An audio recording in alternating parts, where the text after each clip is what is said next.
what I wanted to give was kind of cultural history of the crypto that led to Ethereum, to really talk about how things progressed from the first kind of early cypherpunk days through to the present, and how that kind of cultural history affects how Ethereum relates to the other projects in the space, and how all this stuff interconnects into some kind of real change. Is anybody here old enough to remember PGP being released? Couple of hands. So for the rest of you, encryption has always been available, even if it's been impossible to use. But It still is. is that working? Okay, great. So, so back in the day, right, there was no civilian cryptography available that you had any degree of trust in. Right? There were expensive systems that were used by governments. There were expensive systems that were used by companies. But it was the middle of the Cold War. The Berlin Wall hadn't come down until, what, 91? And the entire field was filled with fear, loathing, secrecy, and lies. Cryptography was military stuff. We'd used breaking crypto to win World War II, and the whole thing was surrounded by kind of fear, uncertainty, doubt, numinosity, spooks. It was just a right mess. And the majority of the cryptography that was available, in fact all the cryptography that was publicly available, was symmetric key. And symmetric key cryptography hasn't changed very much since it was invented, right? You go back to things like Caesar ciphers. You have a single key which allows you to encode a message, and a single key that lets you decode a message, and they're the same key.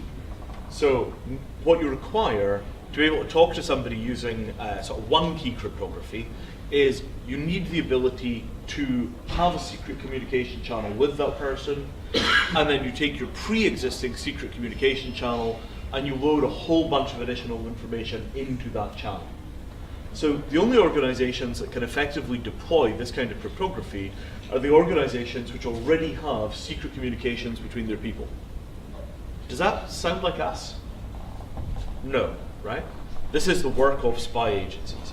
Having secret communication channels and self-structured organizations and all the rest of these kind of things was, the reach of these organizations was empowered by the availability of one key cryptography.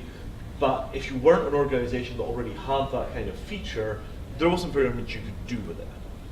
And the fact that if somebody was captured, you got hold of their keys and then you could decrypt all of the messages that had been sent to them previous to that, highly problematic. So what comes into this kind of situation is that there was no change in the distribution of power simply because you had a new kind of cryptography. The new kind of cryptography was only useful to the existing players, and as a result, very little changed, even though symmetric key became kind of common around the time that AES was invented, which is probably mid-1970s for AES? Maybe a little bit later. AES, Advanced Encryption Standard, DES. Move forward. So then we get the whole sort of symmetric key thing. So most of us, again, if you're younger, you're going to assume that we've always had symmetric key cryptography because it's been around since before you were born. And we're old enough now that you could get real hackers that were born post-symmetric key coming out. But actually, back in the day, it was an enormous shift in perspective for the cryptography community to go from a world in which cryptography was basically, you got a single key and it's used for both reading and writing, to you have two keys, one key to read, one key to write, and those keys are separable. Right? The original work goes back to GCHQ, where somebody comes up with this notion of, wouldn't it be amazing if we had a key, one key to encrypt or one key to decrypt, and then they spend years looking for an appropriate branch of mathematics that has that property, and finally stumble into computational complexity as the thing that will allow you to make this work. So it's easy to encrypt, it's hard to decrypt. If you know the secret, it becomes fast to decrypt because the mathematical operations are easier. And this is essentially at the heart of all of the stuff that you think of when you say crypto for re-decentralization. You're all going to use asymmetric key, two-key cryptography in your systems, because unless you've got a pre-existing secret communication network, single key cryptography doesn't really buy you anything, right? Double key cryptography is where it's at, and the mind shift in the cryptographic community that went along with this can't be overstated. This was fire from heaven. What do you mean you use a different key to encrypt and decrypt? this will change everything. And surely enough, it doesn't, right? What happens is you basically get into this position where we get the technical possibility of doing something amazing, but society doesn't budge. It doesn't come along. Now, when I say we thought the world would change, right, the rhetoric of the early cypherpunk movement is that asymmetric key cryptography will result in the collapse of the nation states, right? This is boldly stated by tons of people in the early 1990s. PGP will equal the end of government as we know it, and there's no way around that. And that claim is made with a perfectly straight face by people that are doing things like running branches of Intel. You go back and you look at like Tim May's Cyphernomicon, and the boldness of the claims made are that once you can reorganize society around this kind of cryptography, the state will become unable to function and everything will just fall to pieces, and there'll be the emergence of this new spontaneously organized, self-organizing anarchy that kind of automatically does the functions of society through spontaneous cooperation. Did that happen? Has anybody noticed that occurring? Because that's certainly not. And nobody's really clear about how things interface between technology and society. We keep expecting this kind of massive discontinuous to change, and it keeps just not arriving. So what we did was we got polarization. We got an enormous amount of force applied by the state to try and get this technology back under control. Right? In the early days of GPG, the US retaliated with an export control agreement, which meant that it was illegal to take public key cryptography out of America. You couldn't export the software legally. If you did, you were going to go to jail. So what we wound up doing was printing the source code into books, because books were covered by a different set of legislation, physically mailing them to Europe, then scanning it all back in again, correcting the errors, compiling the code, and having a European distribution of the code. Can you imagine being in an environment where the government has made software that people are writing and using to protect their privacy flat out illegal? And this was the situation that pertained in those days. And the feeling that this was a kind of revolutionary era, and that we were just one step away from 200 million PGP users blinding the US government and everybody running around doing what they liked in the resulting anarchy. This was a really hard, tangible thing that always seemed to be just around the corner.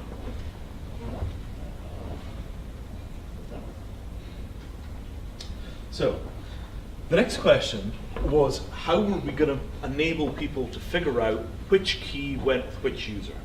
And this problem goes by the name of public key infrastructure. So the expectation was that you were going to build emergent social structures using cryptography. But these emergent social structures are impossible to build if you can't identify which user is attached to which key.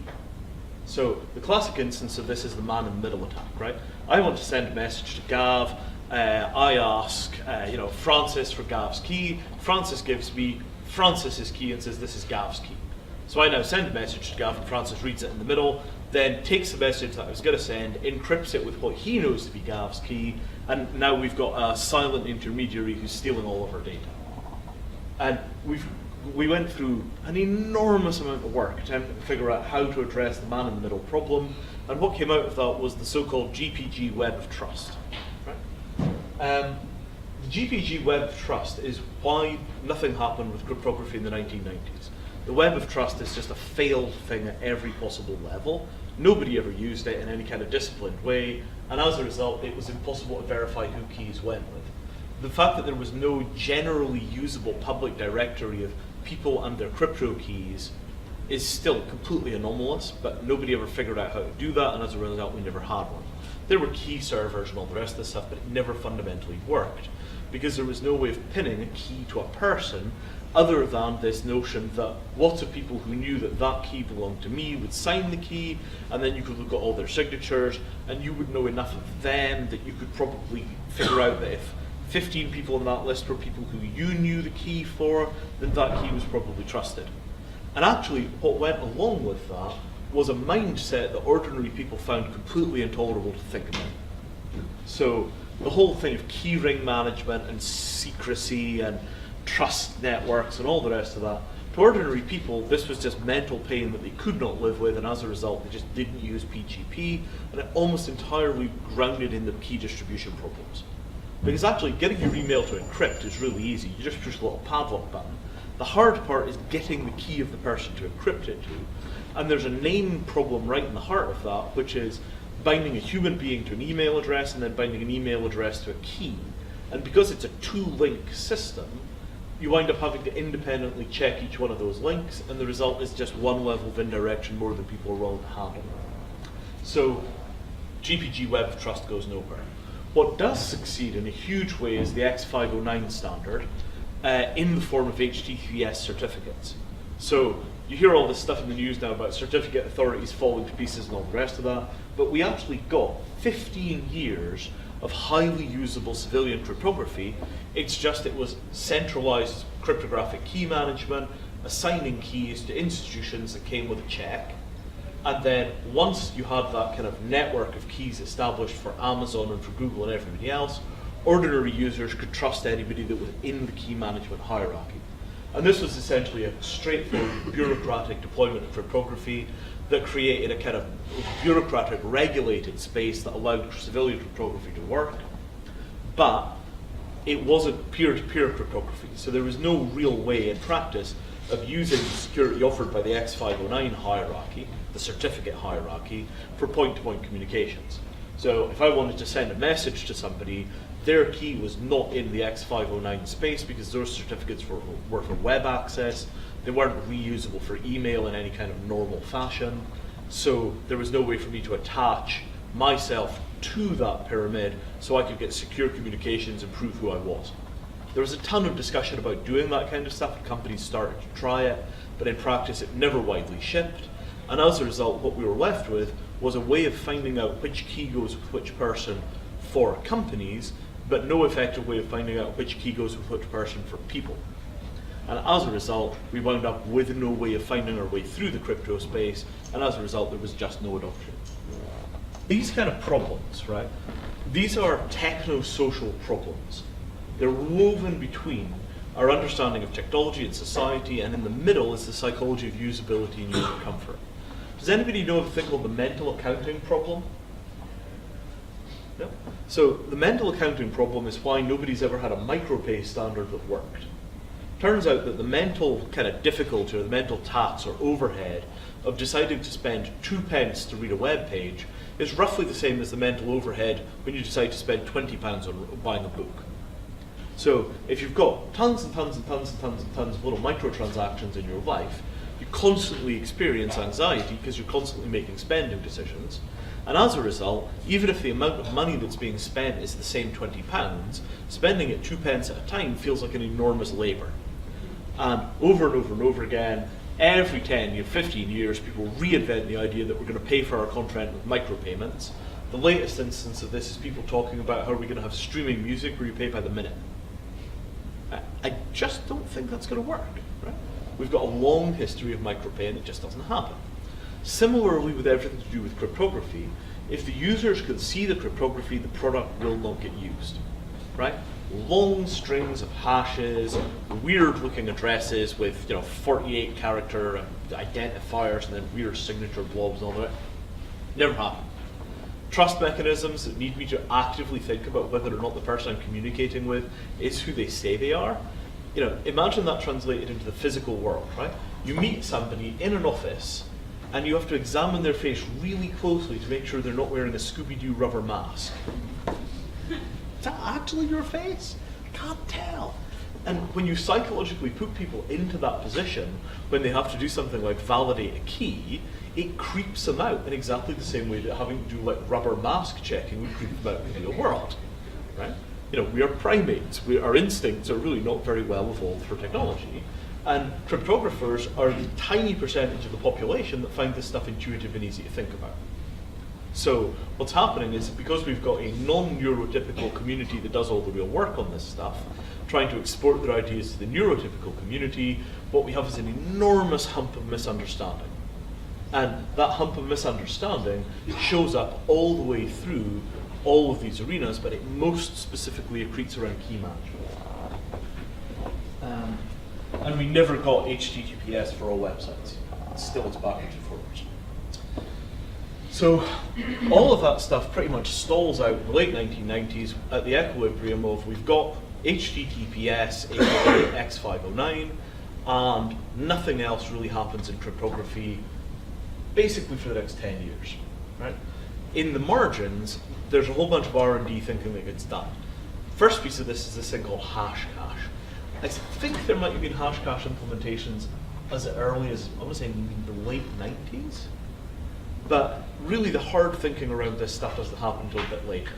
Hashcash is simply the idea that I run my computer for a long time and I generate a proof that I did that, and then I use that proof to show somebody else that I've done a bunch of work. And the normal way of doing that is that you will ask me to prove something. So you give me a problem to solve, and it will take 40 hours of my computer's time to solve that problem, and when I hand you back the result of that, you know that I actually cared enough to put in the effort. If you're in some kinds of situations where you assume the person you're dealing with has limited computer resources, you give them a hard problem, you give somebody else a hard problem. If both of those problems get solved, you assume these are different people. And that kind of thinking doesn't really apply in a networked world, but it can apply in certain kinds of special cases where you substitute proof of work for proof of identity. And that sort of stuff kind of burbled away in academia. There were a couple of proposals for using Hashcash as a way of preventing people spamming each other on the internet. So you've got to run your computer for 5 minutes before you can send an email, makes spamming impractical. But basically, nothing happens with Hashcash. It just kind of sits there and burbles along for a while. The distributed hash table. So hash table, common data storage mechanism inside of computer programming languages. You take a key, which is something like a name, you take a chunk of data, which can be anything you like, and you've got a quick mechanism for going from looking at the key to getting the name. Common as dirt, all through computer languages. Decentralized hash table, same mechanism, but now you can store petabytes on the damn thing because it's fanned out over 10,000 computers. And again, comes out of academia. I think one of the early implementations is something like Camellia. And lots of interesting little projects kind of burble along, lots of these kind of, two guys and a dog on a string kind of little hacking projects, and then, boom, Bittorrent. And Bittorrent is the first mass deployment new cryptography app that really happened since the invention of PGP. It's a really, really commonly used thing, everybody's using it, and it's kind of like the first kind of harbinger of what's to come. GPG, X509, BitTorrent. And BitTorrent also begins to broach this question of cryptoeconomics because it has an internal mechanism for tracking. You get so many chunks of file sent to you, you send so many chunks of file back out again, and these numbers are supposed to stay close to each other. So we begin to use a pseudo-economic model for validating that people are actually doing their share of the work required to operate the network. And again, this becomes quite important later on. It's the first inkling of a new way of doing things. Bitcoin. So Bitcoin is really something that you've got to put into the historical context of 10 years of people hacking away on computers going to radically change society. Right? Very libertarian, a lot of those folks, very anti-state. E-gold was a very commonly used cryptocurrency system among those people, not even actually a cryptocurrency. Gold reserve, backed account based. And slowly, this Bitcoin thing comes over the horizon. Like, well now, we've got people running their computers generating these coins. The coins can be transferred to each other. They float, they don't really have any value. The software is a bit buggy. Not much happens. 2011, 2012, boom, suddenly realized that the internet now has a central bank and people are making money. And I say making money in both senses, right? They're physically running their computers to generate coins, and the coins turn out to be worth dollars. And the immediate image in the heads of the general public that hear about this at this point is that people have basically turned their laptop into an ATM machine. They just keep pressing enter and $20 bills come out. Right? And at this point, we have something that people can really relate to. I'm going to be rich. So what this starts is this stampede into Bitcoin, And Bitcoin is designed in such a way that the response that happens to a stampede is not that more Bitcoin is created, it's that the price of Bitcoin goes up. So all the early adopters of Bitcoin suddenly get rich, which is why you've got maybe $500 million or $1 billion of risk capital sloshing around in the Bitcoin ecosystem, because it's all these folks that made out like bandits in the early days of Bitcoin. And the capitalization of a radical political group with actual financial assets, who can then continue to write software to attempt to implement their political vision, is one of the biggest historical turning points that we'll have seen since probably World War II. Right? Once you've got a different power elite holding actual capital reserves, they can begin to create a new world without having to ask the say-so of people that already have access to capital. And that's a really new development. That's really something. When I say combines all of these systems, right? Bitcoin has an architecture where all the pre-existing cryptography that we know pretty much winds up embedded inside of Bitcoin, right? The stuff about two-key cryptography, core to it, because the addresses that you send money to or receive money from are keys. So all the key management stuff inside of Bitcoin, these are the accounts. Hashcash is used because it becomes mining. The DHT is used because it's where the data is stored. Right? Bitcoin is essentially a summary of everything that we knew about cryptography up to that point, all wrapped together into a single system. Not all the weird esoteric stuff, but the major algorithmic breakthroughs are all represented. And what happens is that we get actual social change because we've finally gotten a fundamentally new capability, and because it turns your computer into an ATM machine where you just press enter and money comes out, at least in the public imagination, people pile in and actually use the damn thing. And think of it in terms of generations of technology.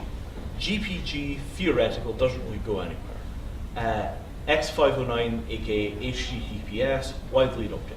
Bittorrent, widely adopted. Now, why is that happening, right?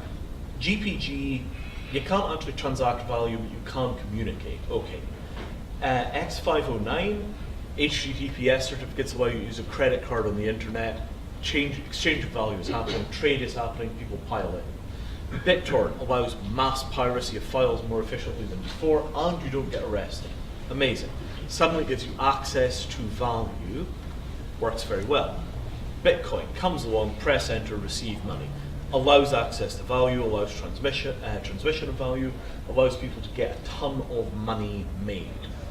So it seems like cryptography that allows trade turns out to have a pretty good history of actually getting built, but cryptography that doesn't allow trade doesn't. And I think that might be an interesting design principle for decentralized type projects. Show how trade is going to be fueled by this thing.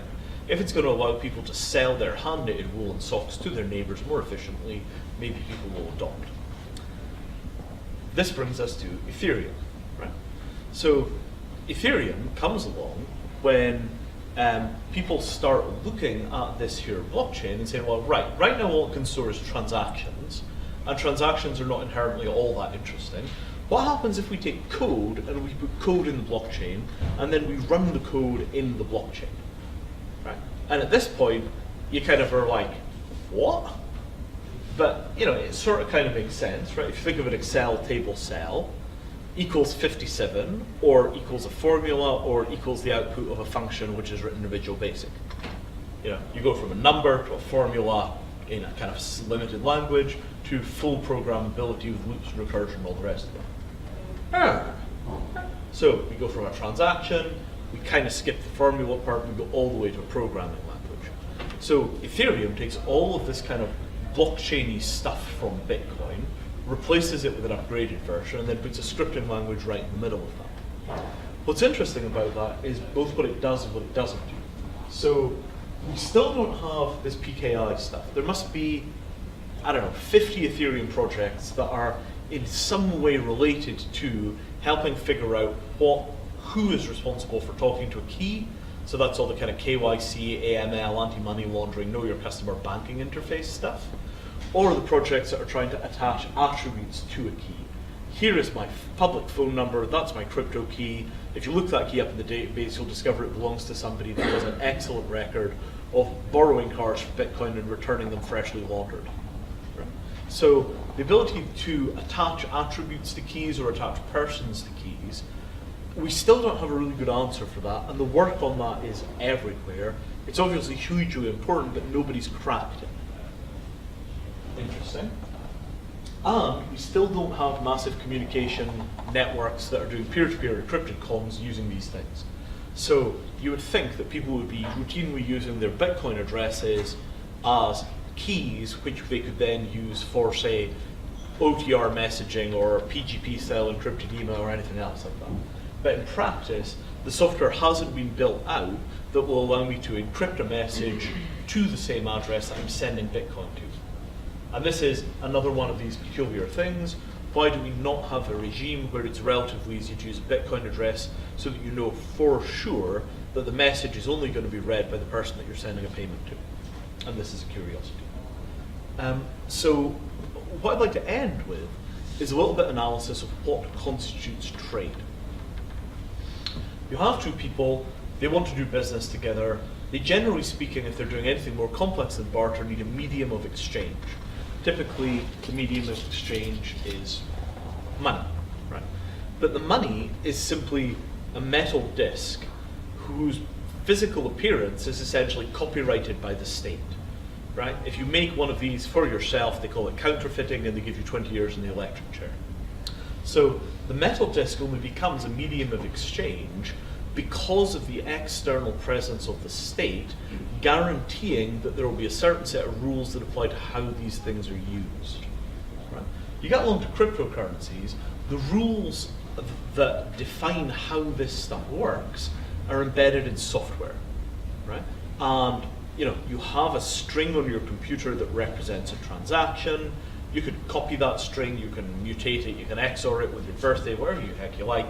But the fact that it is as if it was money is created by this kind of external rule set that is shared by the society of people that are all running the Bitcoin client or the Ethereum client or a Litecoin client, wherever it happens to be. There's a social body that agrees on a rule set, but rather than agreeing by the rule set using a court system, they agree by assenting to be members of the system by running the software. But we've only really got mass deployment of currency and transactional instruments from those kind of agreements. What I'd like to see is some speculation about how we fundamentally solve the problem of citizenship within cryptographic entities, right? How do we get a conscious political bloc that says, right, we're the 85,000 people that are currently running a copy of this client, and collectively we act as a bloc to make decisions about how this thing will be administered. And this is actually quite an important problem because the enormous strife inside of the Bitcoin world about Bitcoin XT comes from the fact that ordinary Bitcoin users have no credible mechanism for political representation when they want to argue their case for one preference or another relative to the people that are writing the software.